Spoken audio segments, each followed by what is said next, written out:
بسم اللہ الرحمن الرحیم۔ السلام علیکم۔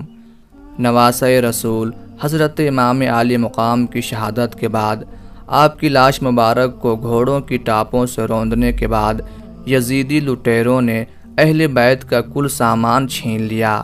اس وقت خانوادہ نبوی میں عابد بیمار حضرت امام زین العابدین باقی تھے۔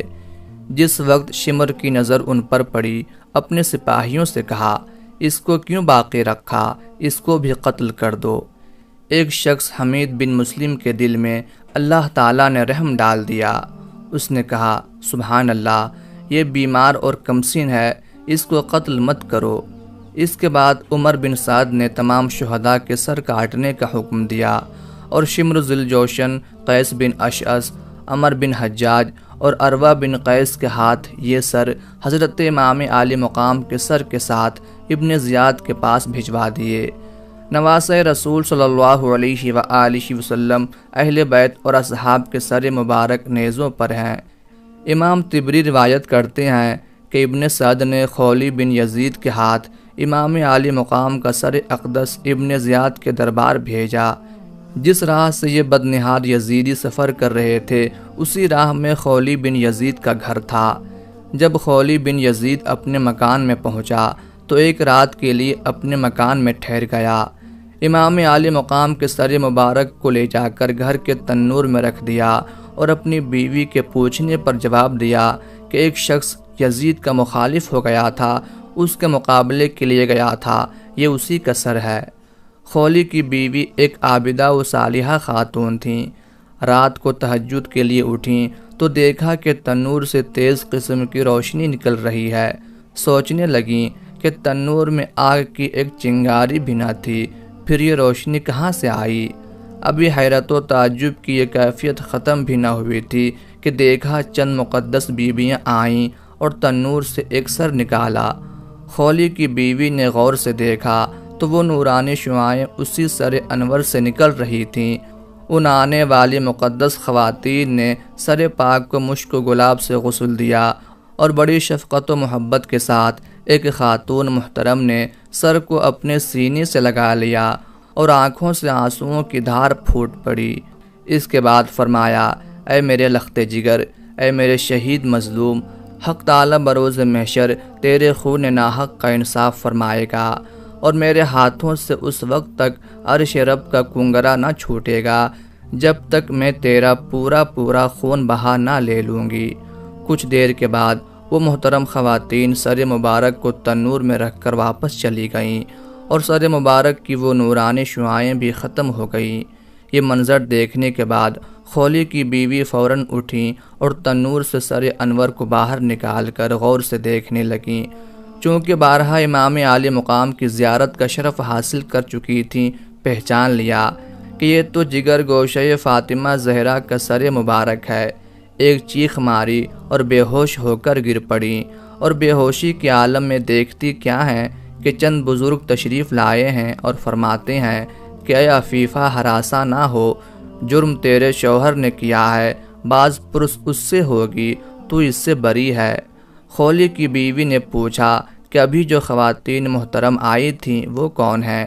جواب ملا کہ باری باری سر کو سینے سے لگانے والی سیدہ فاطمہ اور حضرت خدیجۃ الکبریٰ تھیں، اور زار و قطار رونے والی حضرت صدیقہ اور حضرت مریم بنت عمران تھیں۔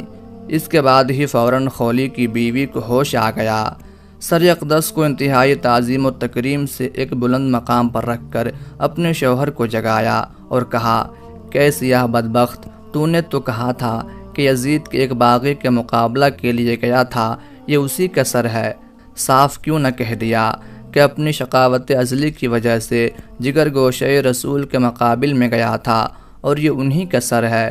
کان کھول کر سن لے کہ تجھ سے اب میرا کوئی واسطہ نہیں، میں دنیا و آخرت دونوں جگہ تجھ سے بیزار ہوں۔ یہ کہہ کر چادر اوڑھی اور گھر سے باہر نکل گئیں، اور پھر کسی کو یہ نہ معلوم ہو سکا کہ وہ کہاں گئیں۔ اس کے بعد مختلف منزلیں طے کرتا ہوا جب ان ظالم یزیدیوں نے دوسری منزل پر قیام کیا تو قریب ہی ایک گرجا گھر تھا۔ اس گرجے میں ایک ضعیف العمر عیسائی راہب رہتا تھا۔ بڑا پرہیزگار اور متقی راہب تھا، عبادت گزار بھی تھا اور خدا ترس بھی۔